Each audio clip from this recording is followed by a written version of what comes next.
updates that we've just brought you there, bringing in Patakrit Pine to discuss those. He's an international affairs expert joining us from New Delhi in India. Patakrit, thank you ever so much for joining us and taking the time to speak with us. It's escalation after escalation, a response from Iran. We've had confirmation from Israel that further strikes are going to continue today. This operation of theirs could potentially last 2 weeks. How pivotal is it that these global calls for de-escalation and diplomacy are listened to if this regional conflict is to be avoided and further ramifications are also to be avoided? Well, good afternoon. First and foremost, I don't think, in spite of the efforts of diplomacy, anything is going to work now. The genesis of whatever is happening right now started from October 7, 2023 attack, where the Israelis believed that whatever Hamas did, they could not have done it without active support from the Iranian regime. And after that, I think Israel has been constantly at war. When they actually started striking back the Hamas, there has been a constant barrage of attacks from the Hezbollahs and the Houthis. So after having taken care of the Hezbollahs as per the Israelis, and the fact that the Iranians now are on the cusp of actually enriching the uranium and reaching a critical stage where they can actually weaponize the whole stuff into a nuclear warhead. If you go by the past precedents of what Israel did in terms of attacking, the Osirak facility of Iraq in 1981 as part of Operation Babylon. So it was a logical conclusion that someday or the other Israel will go ahead and neutralize not just the nuclear facilities but also the ballistic missile facilities, and neutralize the top scientists and military stuff. So it has been going on in cycle for quite some time.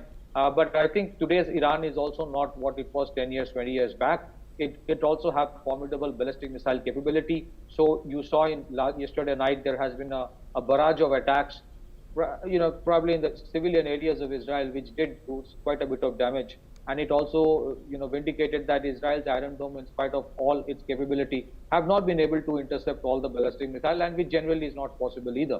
So I think there will be retributions, there will be counter strikes by the Israelis, and there is another angle to it. Just want to mention, if you see the Russia-Ukraine conflict, which I basically call a Russia-NATO conflict, there might be a time when there is a convergence between that conflict and this conflict, because the Russians, they will support the Iranians and the other side will support the Israelis. This is going on. And the last but not the least, there are a lot of subterfuges in this conflict. The Saudis have suffered quite a bit in the hands of the Houthis. The Saudis have been against the Muslim Brotherhood, and so has been the United Arab Emirates. So you would see that many of the Sunni Arab states, they may not openly come up and rejoice that, but behind the closed door, I don't think they are too unhappy that the Iranian regime's nuclear installations have been hit by Israel. They may have a collective disdain for Israel, but every time Iran is pounded by the Israelis, I don't think they feel too unhappy, because they have suffered quite a bit in the hands of Iran-sponsored terror groups, whether it's the Hezbollah or the Houthis in particular. So overall, you see the cycle of violence is spreading in many areas. This subcontinental regional conflict has a very, very potent chance of converging with the conflict in Europe and becoming a bigger conflict. I'm not saying we are on the cusp of world war, but the world is literally at war right now. If not, it is a world war. If good sense prevail, it is fine. But Israel perhaps will not stop till the time they are very much sure that the nuclear enrichment facility of Iran has been completely neutralized. And likewise, the Iranians today does have the capability to hit back at Israel. At what point of time the Americans directly intervene? Well, we have to see. Because well, yes, Patakrit, I do want to build off that. Sorry to interject there, but that is an extremely important point that you raised. Direct US strikes on Iran haven't happened, but we do know that Donald Trump has said that the US was aware of what was going to happen, despite comments from Rubio saying that they were not involved and potentially didn't know about it. But also, what is clear is that the US assisted in downing these potential 150 ballistic missiles fired from Iran, which have led to deaths and injuries of Israelis. Since then, Iran has warned that if the UK, the US or France assist Israel in downing any military activity from Iran, then Iran will attack US, UK or French bases in the region and also potentially their ships as well.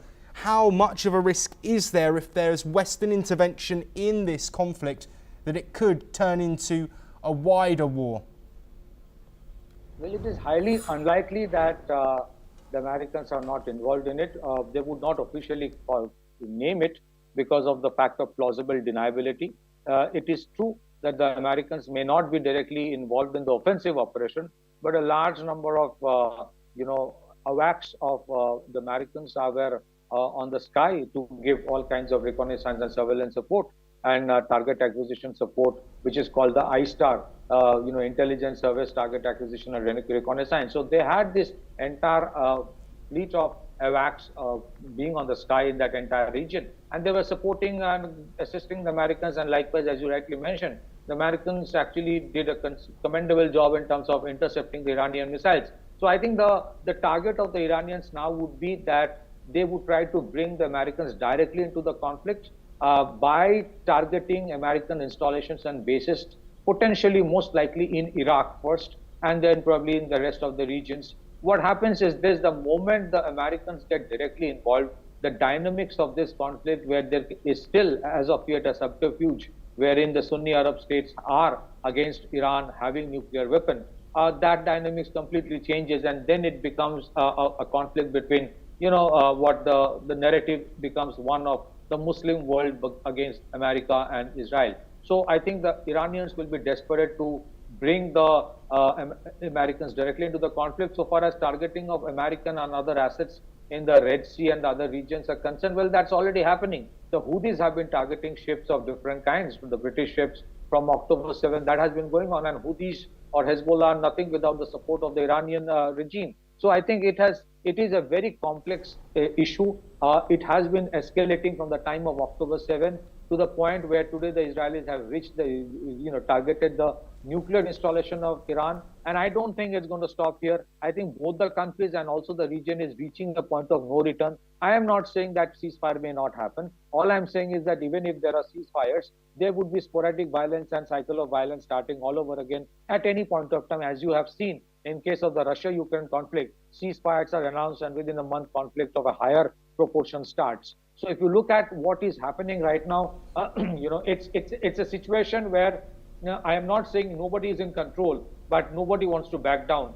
And a potential possibility of the convergence of these two conflicts might be a nightmare, but cannot be a distant possibility either. Back to you. Patakrit Pine, thank you ever so much for joining us and providing that insight. This is an escalating situation, and we will continue